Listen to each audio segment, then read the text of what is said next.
Hey, what's up everybody? How you doing? Welcome back to Karpo Gaming and another Destiny 2 Lightfall video. It is Xur Day, Friday for March the 10th, 2023, and Xur is back in the tower. So we're going to check it out and see what Xur has for us today. Let's go! Once again, thanks for watching everybody, and without further ado, ladies and gentlemen, let's get started. Now Xur can show up in one of three different locations each week, in the EDZ, or in Nessus, or in the tower. This week, he's in the tower. So spawn into the courtyard and hang a left, and right over adjacent to Saint 13 will be Xur. So let's check it out and see what Xur has for us today. Once again, happy Friday, my guardians, and without further ado, here is Xur's inventory. Of course, always we have returning the illustrious, illuminous, exotic engram. So we can get after all of those old exotics if you haven't already. And of course, we have two random rolls, one for the Hawk Moon and one for the Dead Man's Tale. With Hawk Moon this week, we have Chamber Compensator, Alloy Magazine Opening Shot, and Heavy Grit. Pretty good in PvE and pretty good in PvP. The Hawk Moon is OP, so add it to your collection today.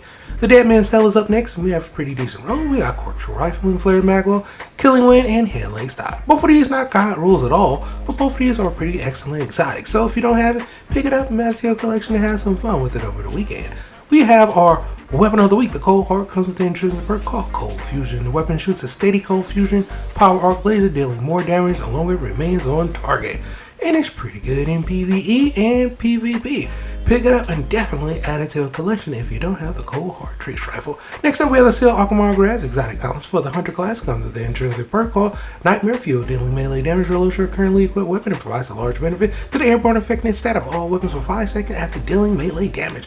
Pretty good in PvE and decent in PvP. Next up, we have the Worm Guards Corrects exotics gauntlets for the Titan class. Comes with the intrinsic perk called Burning Fist. Melee kills increases melee damage for a short period of time, and additional kills extend the duration and increase the effects. Excellent in PvE and pretty good in PvP. And last but not least, the Carnster's Armlets. Exotic gauntlets for that lovely Warlock class. Comes with the intrinsic perk called Vampire's Caress. Melee kills instantly restore a large amount of health and continue to restore health afterwards for a short duration. Excellent in PvE and in PvP. And for our legendaries this week, for the first time here, we have a Firefight Auto Rifle, 450 RPM precision frame on this bad boy with a range masterwork.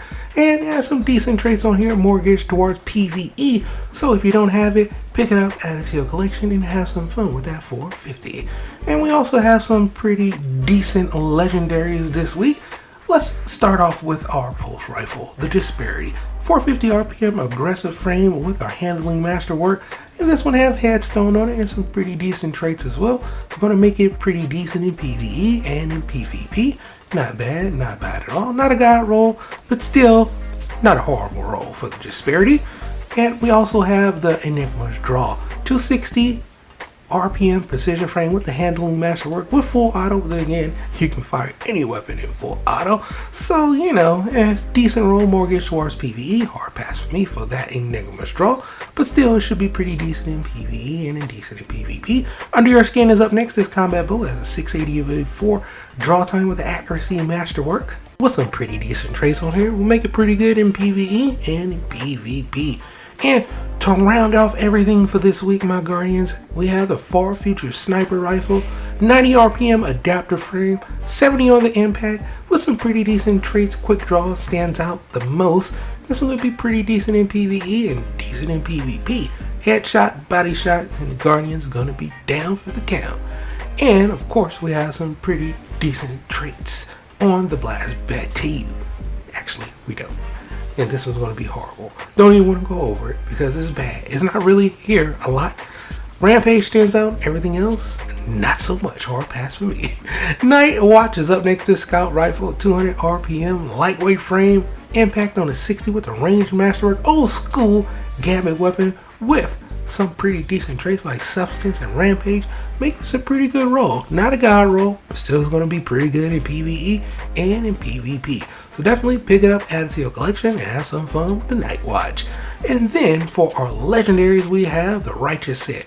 And all of these stats are not that great, you know? So as far as the stats is concerned, not so much.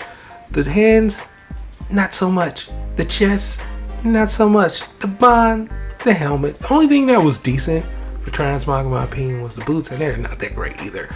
But then again, you know, not bad this week for Xur. What do you think? Let me know down below. But for right now, that's pretty much going to for the video. Hope you truly enjoyed it. As always, if you are new to the channel, how you doing and welcome. Don't forget to subscribe. Right here at Karpo Gaming, upload a wide variety of videos ranging from updates, tips and tricks, guides and news, and a whole lot more. So if you enjoyed this video, once again, thank you everybody for all your love and support. And as always, I'll be seeing y'all in the next one. Later.